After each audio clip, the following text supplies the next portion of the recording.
বাইরে পড়ি দেও তো কি কি লিখছে ডাক্তারি লেখা বুঝুন না কিছু। এটা ডেট তো আজকেরই আছে, আজকে এটা আছে না? হ্যাঁ আজকে আই।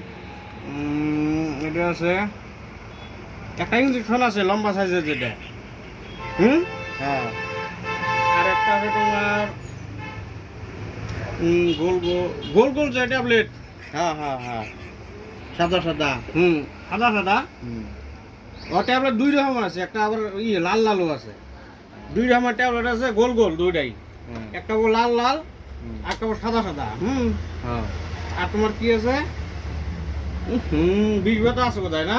হ্যাঁ হ্যাঁ মলম আছে একটা, কিন্তু হ্যাঁ মলমটা একদম ড্রেস বানানোর মতো হবো সেম। ওটা আবার বোঝা কথা আছে, ওটাই এইটুকুই আছে আর নাই। এই খাওয়ার ওষুধ খাওয়ার নিয়মটা কয়া দে। ওষুধ খাওয়ার নিয়ম হে এই নিয়মটা তো খারাপ দিছে। একটা দিয়েছে ঘুমে থেকে ওঠার আগে, আর একটা দিয়েছে ঘুমাবার পরে। মারলে বা খাওয়াবো কি বলবো গন্ধে কখনো ঘুমো কিছু আছে এইটুকুই আছে ঠিক দেরি হবো না না, ওইরকম বেশি কিছু লেখা নেই আর।